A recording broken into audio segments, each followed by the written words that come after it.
नमस्कार मित्रों, मैं गुरुदेव ऑब्जर्वेटरी वडोदरा से दिव्यदर्शन पुरोहित बोल रहा हूँ। हम सब सूर्य में से उत्पन्न हुए। सूर्य थर्ड जनरेशन स्टार है। उसी में से हम उत्पन्न हुए, उसी से पले बड़े हैं और उसी में अंत में सब पूरी जीव सृष्टि मिल जाएगी, पृथ्वी समेत पूरा सौर मंडल। मित्रों, सूर्य हमारी आत्मा है। सूर्य हमारी रग रग में बह रहा है। सूर्य के साथ हम जितना जुड़ेंगे, धूप के माध्यम से, ध्यान के माध्यम से, उपासना के माध्यम से, विचारों के माध्यम से, तो उतना ही हमें सूर्य की तेजस्विता, सूर्य का प्राण प्राप्त होगा। आप सबने देखा होगा कि वायरस को, बैक्टीरिया को खत्म करने के लिए यूवी का इम्पैक्ट किया जाता है कि काफ़ी प्रकार के इंस्ट्रूमेंट भी बाजार में मिल रहे हैं। सूर्य स्वयं अपने आप पे यूवी का सबसे बड़ा सोर्स है, इंफ्रारेड का सबसे बड़ा सोर्स है।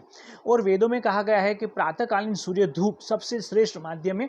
विटामिन डी से लेकर के, विटामिन ई से लेकर के, विटामिन ए से लेकर के पूरे बॉडी को की प्राण शक्ति को जागृत करने के लिए, एक मरे हुए आदमी को पुनर्जीवित करने के लिए सूर्य की धूप से अच्छा श्रेष्ठ माध्यम यज्ञ है। दो ही चीज है, यज्ञ और सूर्य धूप, जो उस पूरे बॉडी को सजीव कर देता है, प्राण शक्ति पावर देता है। और यूवी इंडेक्स प्रातः काल में 3 से कम होती है। और हमारे भारत में तो लोग 10 यूवी इंडेक्स तक भी जेल जाते हैं, दोपहर की धूप भी जेल जाते हैं। मगर हम इसको छोड़ दें तो 3 से 5 तक यूवी इंडेक्स भी अगर लेते हैं तो सुबह से 10 बजे से पहले का जो सूर्य का ताप होता है, सूर्य की रोशनी होती है, सूर्य रश्मि होती है, उसमें यूवी इंडेक्स बहुत कम होती है, 3 से कम होती है, 1-2 होती है।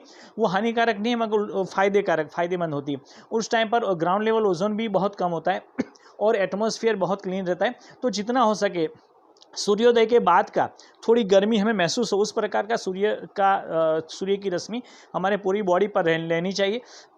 जितना हो सके उतने खुले कपड़े हमें पहनने चाहिए और सूती वस्त्र पहनने चाहिए। और ज़्यादा से ज़्यादा धूप हमारे शरीर को स्पर्श करे उतना 5 से 10 मिनट तक जितना बैठ सकते बैठे रहें और आंखें बंद करके सूर्य को निहारें और फिर घूम जाएं पीछे, पीठ की ओर भी पूरा का पूरी सूर्य की रोशनी का लेने का प्रयास करें। उससे शरीर के अंदर किसी प्रकार के बैक्टीरिया, वायरस होते हैं उसके खत्म होने की, सूर्य के किसी प्रकार के रोग होते उसके खत्म होने की, किसी प्रकार की जो कमजोरियाँ होती है उसके खत्म होने की संभावना बढ़ जाती है। और प्राण शक्ति, सबसे ज़्यादा प्राण शक्ति बढ़ती है। सूर्य यूवी और इंफ्रारेड से तो बचाता ही, मगर सूर्य के अंदर प्राण है जिसको हम सविता बोलते हैं। और प्राण वो महाप्राण है और हम प्राण हैं। तो महाप्राण से हम प्राण में जागृति हो जाएगी। जैसे हम इलेक्ट्रिसिटी स्टेशन से इलेक्ट्रिक सप्लाई आता है और बल्ब हमारा जीवंत हो जाता है, ट्यूबलाइट हमारी प्रकाशित हो जाती है, उसी प्रकार से सूर्य में से जो प्राण सविता के रूप में निकलता है वो हमारे पूरी बॉडी को जीवंत कर देता है। तो मित्रों, मेरा ये कहना है आप सबको, वेदों के माध्यम से, वेद विज्ञान में स्पष्ट रूप से ऋषियों ने कहा है कि सूर्य की धूप किसी भी हालत में लेनी ही चाहिए। और वर्तमान में जो संजोगों से हम गुजर रहे, पैंडेमिक से गुजर रहे और जिसमें हमारी स्वास्थ्य कमजोर होता हुआ चला जा रहा है और हमारी इम्यूनिटी पावर खत्म होती चली जा रही है, उस समय सूर्य की धूप और यज्ञ नितांत आवश्यक हो गए।